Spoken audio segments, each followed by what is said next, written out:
Good morning all of you. Hindi की कक्षा में आपका स्वागत है। आइए क्रिया एवं क्रिया के प्रकार को समझने की कोशिश करते हैं। क्रिया बहुत ही सरल शब्द है। आइए इसकी एक छोटी सी सरल परिभाषा के द्वारा जानने की कोशिश करते हैं कि क्रिया आखिर होता क्या है या क्रिया हम किसे कहते हैं। क्रिया वाक्य में आया वह शब्द है जिसके द्वारा वाक्य में क्या हो रहा है। बोध शब्द का अर्थ है पता लगना। वाक्य में क्या हो रहा है उसका हमें पता लगता है। तो वाक्य में आए वे शब्द जिनके द्वारा कुछ होने का बोध होता है उन्हें क्रिया कहते हैं। यहाँ पर 4 वाक्य आपको मैंने उदाहरण के लिए दिए हैं और लाल अक्षरों को चिन्हित किया है जो आपको बताएगा कि वह क्रिया है, क्योंकि वही शब्द जो है आपको क्या कर पा रहे हैं, स्पष्ट कर पा रहे हैं कि जो करता है हमारे, जैसे बच्चा, माँ और माली या सूरज, ये क्या कर रहे हैं। बिना क्रिया के वाक्य में क्या हो रहा है यह स्पष्ट नहीं हो सकता, इसलिए क्रिया बहुत ही महत्वपूर्ण है।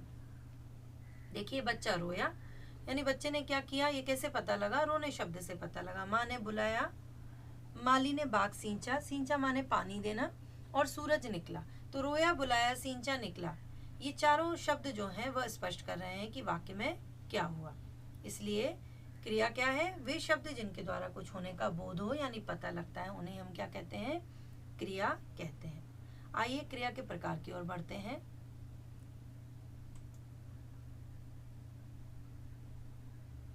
पहला प्रकार है संयुक्त क्रिया। संयुक्त क्रिया में दो क्रियाओं को जोड़ करके, संयोग माने क्या, जोड़ करके निर्मित होती हैं। ठीक है, निर्मित होती है माने बनती है, कि दो क्रियाएं मिलकर के एक नई क्रिया बनाती हैं। और ऐसा हम किस लिए करते हैं, क्योंकि अच्छे से हमको बात जो है वो सामने वाले को हम संप्रेषित कर पाए, वो बात हमारी समझ पाए।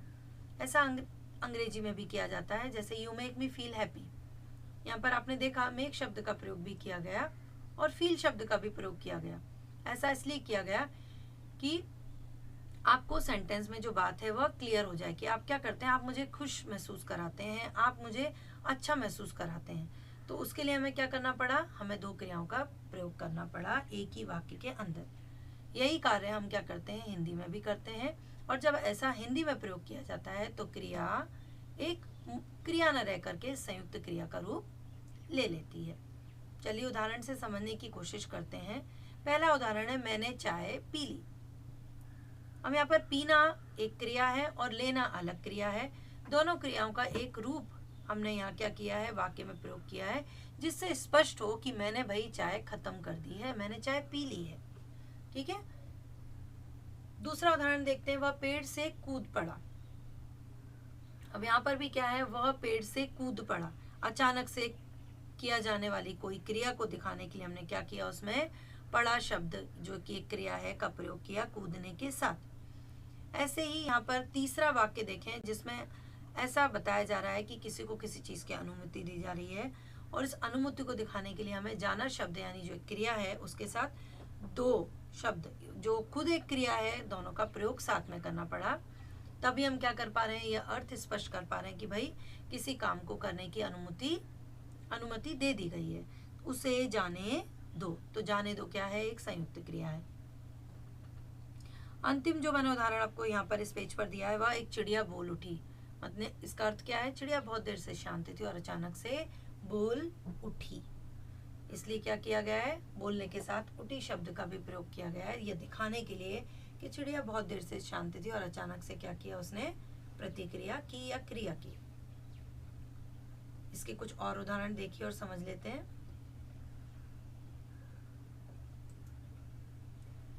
देखिए यहाँ पर भी स्पष्ट पेज पर मैंने आपको दिखे हैं बहुत सारे उदाहरण।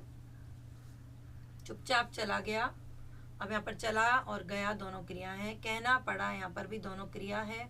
फिर तंग आ गई हूँ, आना भी क्रिया, आ भी क्रिया है और गई हूँ भी क्रिया है। यहाँ पर तो बल्कि तीन क्रिया प्रयोग में हो गई, एक सहायक क्रिया है हूँ लास्ट में। फिर अचानक से गिर गई, यहाँ पर भी क्या है, गिर और गई दोनों क्या है, क्रियाएं हैं, और दोनों मिलकर के क्या कर रही हैं, अर्थ स्पष्ट कर रही हैं, इसलिए ये संयुक्त क्रिया का उदाहरण है। अब हम चलते हैं सहायक क्रिया पर कि सहायक क्रिया किसे कहते हैं। पर उससे पहले ध्यान रखिए कि जब वाक्य में दो क्रियाओं को एक साथ प्रयोग में लाया जाए, ठीक है, जिससे क्या हो, वाक्य में अर्थ स्पष्ट हो, तो वो क्रिया संयुक्त क्रियाएं कहलाती हैं।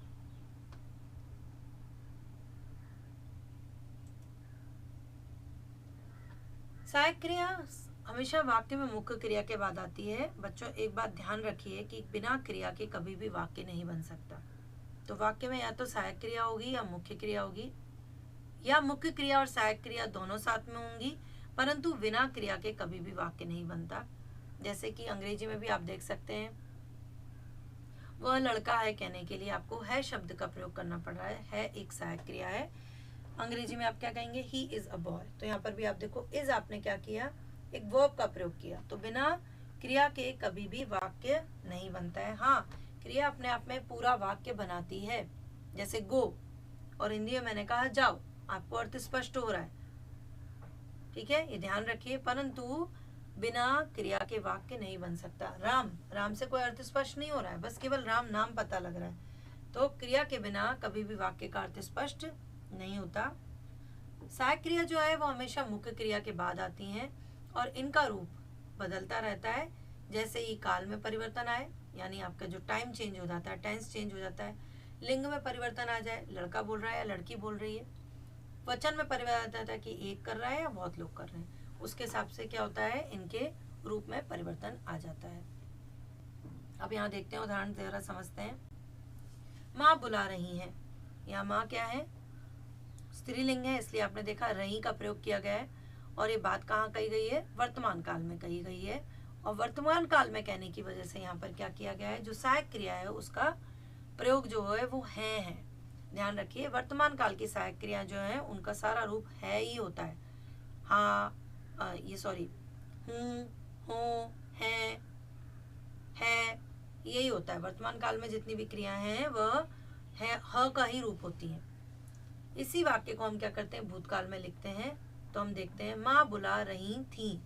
आपने देखा भूतकाल में है की जगह क्या हो गया, थी क्रिया आ गई। और ये थी क्या है, सहायक क्रिया है, ध्यान रखिएगा बेटा। और ये सहायक क्रिया जो है भूतकाल में थी रहती है, थी, था, थे, इसका रूप हो जाता है। दूसरा उदाहरण जो मैंने आपको दिया है, दूसरा और तीसरा उदाहरण, वो आपको वचन को स्पष्ट कर रहा है कि जैसे ही वचन बदलते हैं वैसे ही क्रिया का रूप भी बदलता है। हालांकि यहाँ पर मजेदार बात यह है, आपको दिखाने के लिए मैंने ऐसा उदाहरण लिया है जो कर्ता एक वचन और बहुवचन में एक सा रहता है, परंतु क्रिया के रूप के द्वारा, ध्यान से सुनो बच्चों, क्रिया के रूप के द्वारा पता लग जाता है कि बालक एक है या बहुत है। बालक पढ़ रहे हैं, अभी रहे हैं इसलिए प्रयोग किया गया क्योंकि बालक बहुत सारे हैं। बालक पढ़ रहा है, यहाँ पर केवल एक बालक है इसलिए यहाँ पर कहा गया रहा है। तो आप देखो वचन के हिसाब से भी आपकी जो सहायक क्रिया है उसका रूप बदलता है। यहाँ पर है और यहाँ पर है, यहाँ पर रहा है और यहाँ पर रही है।